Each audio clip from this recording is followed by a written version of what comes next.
Should terminally ill patients be allowed to utilize euthanasia? That is the question at hand. Many experts say yes.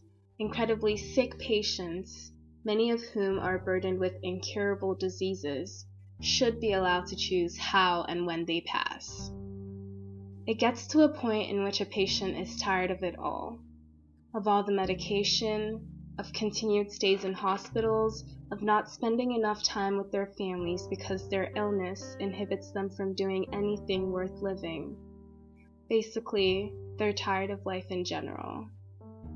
With the life expectancy for terminally ill patients already averaging close to 6 months or less, is it not wise to let them choose the manner in which they leave the earth?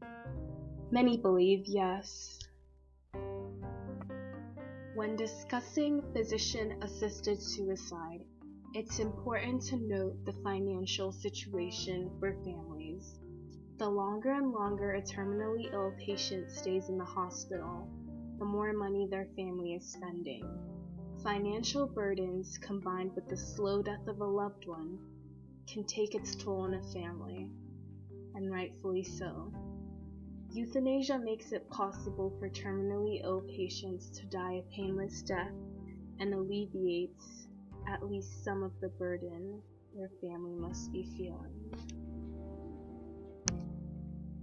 Another subject matter brought up when discussing euthanasia is the physician's hand in it. A doctor assisting in a terminally ill patient's decision to die under no circumstance means that the patient is not receiving the optimal care. On the contrary, it shows that the doctor has respect for their patient's choice. It comes to a point when there is nothing that can be done to alleviate one's pain. Allowing a patient autonomy gives them a chance to die with dignity, rather than suffering through long days and tiring nights. Autonomy in choosing how and when you leave the physical world allows a terminally ill patient to die with a sense of dignity, meaning they die without the loss of their physical and mental capabilities.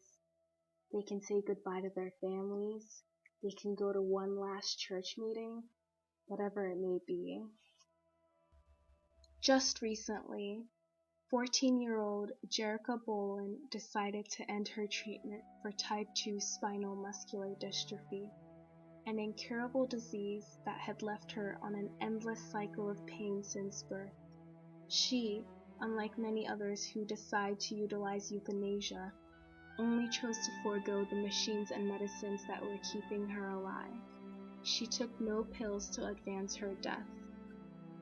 On September 22, 2016, Bolin passed peacefully, in what I imagine to be a very difficult situation for every parent. Her mother, Jennifer Bolin, in response to critics, stated that, "My only words to anyone questioning this is that I love my girl with every cell in my being, and no one in their right mind would let someone suffer like she was."